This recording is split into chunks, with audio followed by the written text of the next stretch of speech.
I'm Anton Zhuchkov. I'm diving.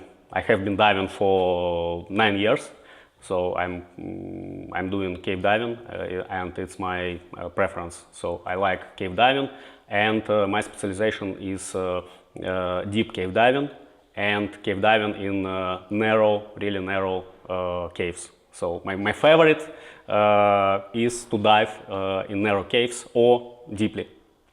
I'm half Russian, half Ukrainian. So as you can see, my my t-shirt, yeah, it's for support Ukraine. Yeah, nowadays, yeah, we need to support the guys. Yeah, they are doing well for the peace for the whole world. Yeah, at least it's my opinion. Yeah, yeah. Like I told you, I have been diving for 9 years, and my deepest dive was minus 212 meters in Alveola Cave in Portugal, in something like 100 and a half kilometers from the entrance. So it's quite deep and quite far from the entrance. I'm instructor trainer of INTD, and in Portugal, one of my business is to train people to dive, people who wants to spread their limits, and they call me and I teach them, giving technical and cave diving courses. Here in Portugal we have all the nice infrastructure for that. And yeah, we are doing well, and I'm doing well to build the community of from the new generation of young people. I would say that 60% of my students they are young people, something around 30 years old. So it's quite young for cave diving. So they had an experience something like 5-10 years before cave diving, and after they want to dive to caves. We have a lot, and I'm an organizer of, with colleagues, my colleagues of course, and buddies. I'm organizing expeditions to explore caves. Mostly Portuguese caves, but sometimes other people, my friends, call me to explore some different caves in different countries. For example, China or France. Yeah, and I'm a participant of several teams, cave diving teams, to explore the caves. Yeah, something like that. So the first one is the temperature of the water. Not in all places in the world warm. So technical and cave divers use special heating systems, electrical systems. And one day I did quite deep dive. It was 150 meters of the depth in something like 1 kilometer from the entrance of the cave. And when the temperature of the water was 11-12 degrees, the cave is and was is quite narrow, and at the place where my decompression time started, it was not a lot of place to swim and to move, to hit yourself naturally. So normally we just stay at that place without moving and waiting our timing.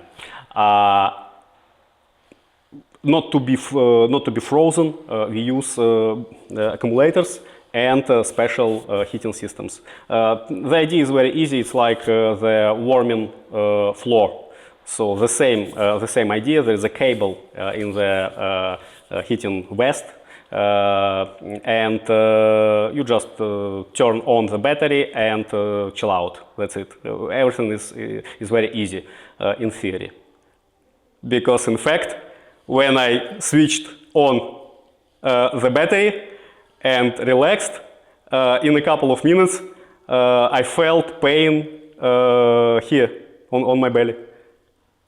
And I was confused very much because my first idea was, okay, but what could be here? Is it inside of me or outside? What is the problem? I moved a bit to understand. Probably something wrong with with the entire part of my body, and immediately I realized that not, because the pain moved on my skin. So I realized that okay, so there is the short circuit of the heating system, and I had something like 3.5 hours more decompression time, I mean, before I can go out, because I can and everyone can easily die if you break that time. So I had to stay there without moving. Next 3 hours and something like 30 minutes of decompression time without heating system. That's what that was my idea. And it was terrible because it could be for sure or new decompression illness case, or I would simply frozen. Yeah, it was very cold when you stay and not moving. And I could not move with my fins a lot, because I would easily kill the visibility, and two my buddies were with me. I did not want to make them in stress, to put them in stress. So I just waited, and I switched off the battery, and the pain went. So, okay, I told myself, let me try again. I switched on, pain. Okay, so for sure there is a short circuit. And what I did, it was only one choice which I had. I switched on the battery, suffered so a lot of pain which I could only suffer. After I switched off the battery, after several minutes more, I suffered from the cold. So till I started, my jaw started doing like that automatically. After I switched on the battery, and it was for 3 hours, 3.5 hours, something like that. So that suffer, yeah. When I went out from the water, and when I even opened my dry suit, the smell of very well grilled meat was around everyone. So yeah, it was terrible. I had the vest, heating vest. I had the lycra layer. I had 400 grams of the undergarment. Everything was with the hole with this diameter.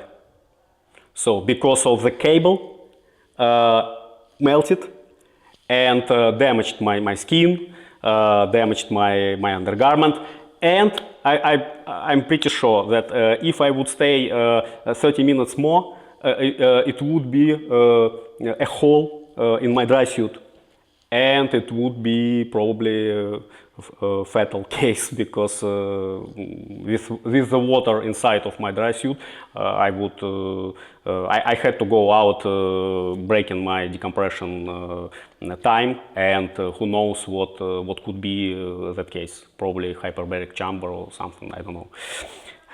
Yeah, this is that story. Yeah. Another story is like this.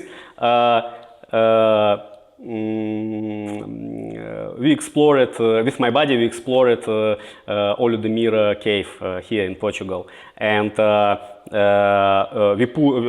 was the exploration dive, and we reached the restriction on the depth 150 meters. Before that, it was quite big cave, big passage, and after the restriction, something like I don't know, 1 meter probably of the in height, and it was a lot of sand on the bottom. So we were with our scooters, and I penetrated the restriction, putting the main line, of course, and steering my DPV. I moved and put something like 20-25 meters of the new line, and my scooter stopped working. What happened? Did it just... It was on the display. It was like the red warning, like there is some arrow, which I read like "Bye bye, Anton." And the idea that okay, without scooter, my way back, something like 1 kilometer. It will be like 20 hours of decompression time. So for sure, normally I use 2 batteries, big batteries, each for 6 hours of lighting or heating. And for sure 12 hours is not 20 hours, right? So I would for sure be frozen as minimum. And the only idea was that okay, it's the new world record of decompression time because probably no one before me did not experience that. The idea that I'm already died flashed in my mind. So it was something like a panic attack. It was not big, so I was glad that my level of experience it was enough to suffer that trouble at that great depth, so far from the entrance. So very carefully I cut the line. I made the last tie off because it was inclination something like I don't know. 50 degrees with the sand. It was quite narrow, and if I did not the tie off, I could catch the line, and for sure it could be a case, death case, simply, when you are not able to move because of the line. So my body was something like 10-15 meters upper at the beginning of the restriction, and I tried to attract his attention. I did like that, help, emergency case, but he did not see me because of poor visibility. So I just pulled my scooter in front of me, trying to went out from the restriction. Before that, I tried to clean the propeller, because my first idea was that propeller was blocked by sand, and it was. So I turned the propeller several times, and after the sound, the propeller already turned well, but on the display it was the same arrow. So I decided that it's better not to leave the scooter here, try to reach my body firstly, and after to make the emergency escape using his scooter for both of us. And anyway, I wanted my scooter, of course,